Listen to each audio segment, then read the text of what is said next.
la proposition de loi portant interprétation de la loi d'amnistie. Et ci fan yi yëpp ñoo ngi ciy débat. Demain ñu am ci commission. Donc di rappeler rapidement ni comme ñu ko waxee proposition de loi te ñëpp xam nañu proposition de loi ak projet de loi bokkul. Proposition de loi député yi ñooy jël initiative ñoom ñoo koy déposé te en l'occurrence sama collègue Amadou Ba vice-président de l'Assemblée nationale moom moo déposé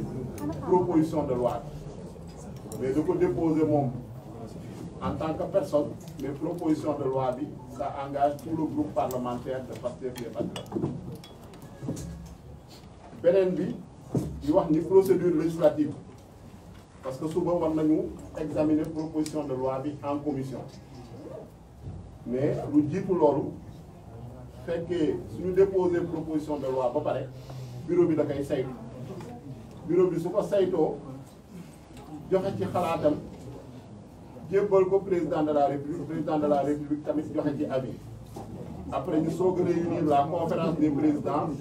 mu def le calendrier programmé date bi nga xam ne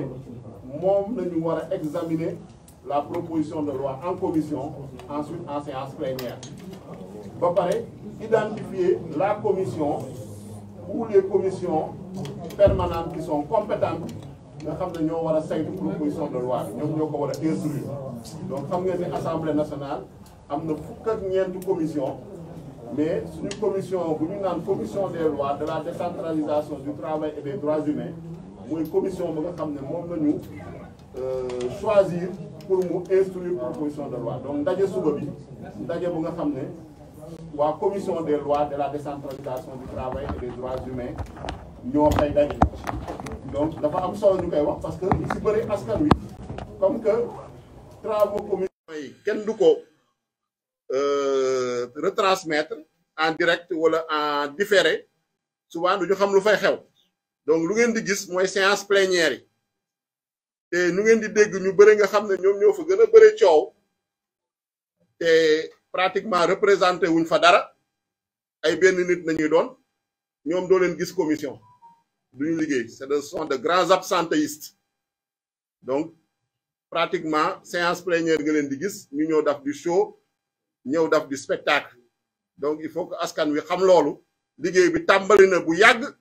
depuis bu ñu déposé proposition de loi bi te mu ngi continuer suba nag moom la ñu examiner proposition de loi bi en commission suñu jógee ci commission bi nag commission soog a joxe conclusion am voté ñu soog a dem en séance plénière mais commission moom xalaatam lay joxe lu muy def du obligé séance plénière su voté pour dañuy yóbbu séance plénière su voté contre dañuy yóbbu séance plénière su nee tam amul avis tamit dañuy yóbbu séance plénière bi moo am sañ-sañ wax assemblée nationale lu muy décider mais il faut que mu jaar obligatoirement ci étape yooyu yëpp donc loolu am na solo ñu wax ko leneen lu ñu bëgg a wax mooy ni dañuy gis ni nit ñii dañuy naan abrogation partielle ñii di naan abrogation totale mais ñun lu ñu déposé proposition de loi portant interprétation la parce que gis naa sax tey benn journal bu titré duñu naan la loi portant abrogation partielle de Pastef te loolu gis naa ñu bëri ñuy def erreur boobu si journalistes yi analyse yi commentateurs yi am na ñoo xam ne peut-être de bonne foi am na ñoo xam ne par ignorance am na ñoo xam ne peut-être de mauvaise foi aussi donc bugg ñu dugal ci benn débat abrogation totale abrogation partielle alors que ñun lu ñu déposé dafa leer naññ proposition de loi portant interprétation ku xamul nag lan mooy loi interprétative da ngay laajte Amadou Ba si boobaa mun na la tontu ñu bëri nag gis naa ne xamuñu ko damuñu gëstu laajtewuñu bëgg cee àddu moo tax dégg nañu erreur yu bëri ay maanaam loo xam ne pour man en terme de droit sax benn élève première année wala benn étudiant capacité en droit sax du def erreur yooyu donc loolu tam dafa jar ñu koy rappeler waat lu ñu def proposition de loi portant maintenant nag débat bi on est dans un pays démocratique ku ci d'accord joxe sa xalaat ku ci d'accord joxe sa xalaat mais au moins lu ñu déposé nañu ko préciser nañu ko énoncer tel que nuñ ko déposé mais bu ñu nee de ñun mënuñoo déposer proposition de loi portant interprétation ñu ngi naan abrogation partielle. beneen bi comme lu ma wax rek lu ñu fi ñu indi mooy informer les citoyens, informer sénégalais yi ñëwuñu fi pour justifier wu parce que suñu liggéey nañuy def suñu liggéey ñett la voter des lois assemblée nationale rek mën a voter ay lois contrôler l'action du gouvernement mooy saytu lu nga xam ne exécutif wala gouvernement moo koy def ak évaluer les politiques publiques te ñett yooyu yëpp 15e législature bi taxaw na ci temm pour liggéey ko nu mu gën a mote parce que lu ñu dara député yi lu ñu jël initiative loi adopté proposition de loi mu ngi député yi duñu contrôler l'action du gouvernement te soo demee assemblée nationale 14 commissions yëpp a ngi liggéey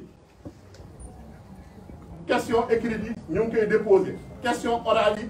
ñoo ngi ci question d'actualité au gouvernement daf nañ ci benn ci fan yële am na buñ ci war a waajal normalement le 10 avril avec l'ensemble du gouvernement et le premier ministre. Donc à ce niveau-là rupture am na évaluation des politiques publiques nga xam ne depuis 2016 mu ngi ci constitution bi assemblée nationale mu ngi cee def dara am na benn groupe de travail bu ñu teg avec suñu collègue yi le docteur Mohamed Sall notamment moo ko jiite moo nga xam ne moo ngi préparer une méthodologie une procédure d'évaluation des politiques publiques. Donc loolu yëpp assemblée nationale mu ngi ciy liggéey su jotee ñu def bilan bi yaakaar naa dañ ko def mais ñun lu ñu soxal mooy ni ñun dañu ñëw pour informer les citoyens sur lu nga xam ne moom la ñu fas yéene def ci commission bi si loolu ñu fas yéene def également en séance plénière parce que en tant que représentant du peuple mais gis nañ ni jamono ji ñu bëri nag dañu confisquer le terme boobu naan di tëb di dal naan le peuple ban mandat la leen jox ba ñu naan le peuple ban légitimité nañu am ba neen dañuy wax au nom du peuple ñun ngi nga xam ne sax ay représentants du peuple sañu ne le peuple pourtant dañoo fal au suffrage universel direct ñu fi nekk ñëpp dañoo dem élection ñii ci département ñii ci liste nationale Sénégalais yi génn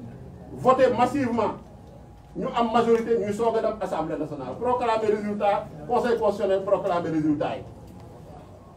il y a eu aucune contestation donc on peut ñun mën nañu ne on peut valablement représenter le peuple même si on n'est pas le peuple lu ñuy def nag on le fait dans l'intérêt du peuple lu ñuy légiférer intérêt peuple bi rek nañu jiital donc kenn mënuñoo